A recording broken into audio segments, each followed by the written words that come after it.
The First Lady put the stakes of the 2016 election in very personal terms in a speech that resonated across the country. And she really spoke the concerns of a lot of women, LGBT folks, people of color, many others.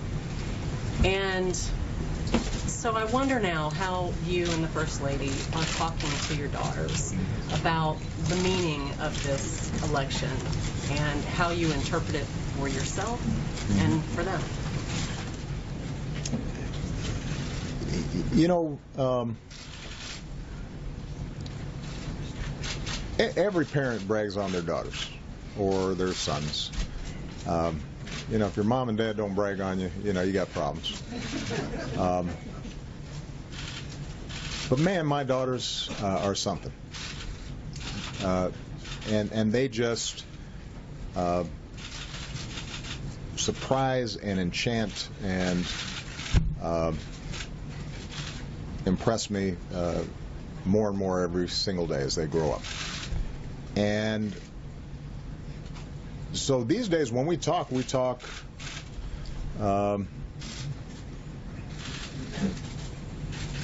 as parent to child, but also we learn from them. And I think it was really interesting to see how Malia and Sasha reacted. They were disappointed.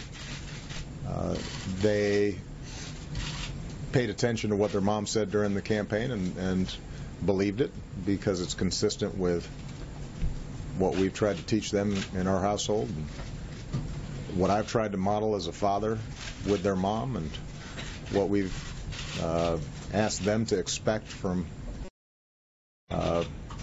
future boyfriends or spouses. But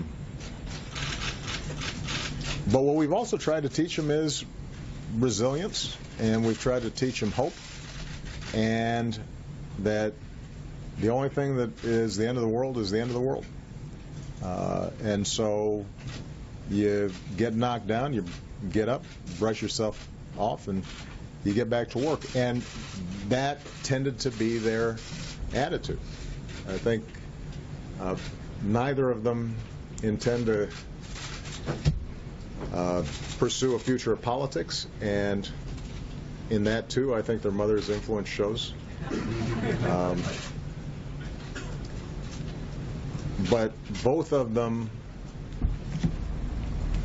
have grown up in an environment where I think they could not help but be patriotic, to love this country deeply, to see that it's flawed, but see that they have responsibilities to fix it, and that they need to be active citizens, and they have to be in a position to talk to their friends and their teachers and their future coworkers in ways that try to shed some light as opposed to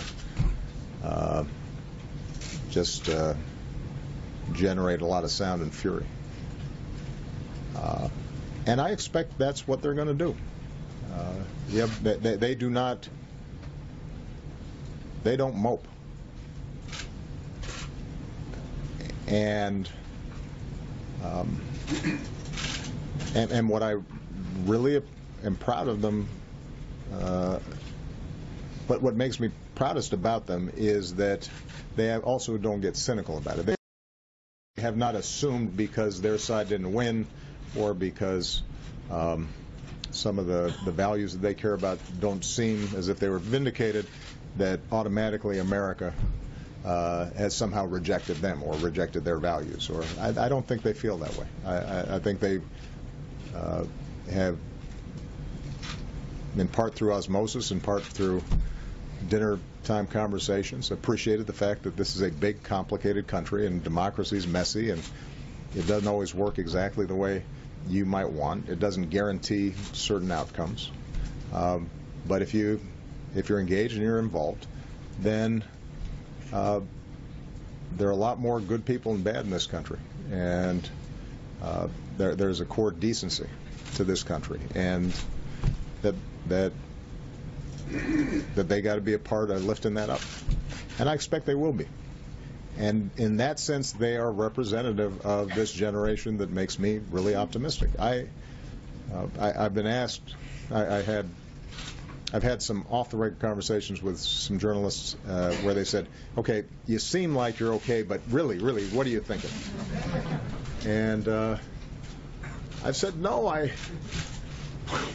what I'm saying really is what I think. I believe in this country.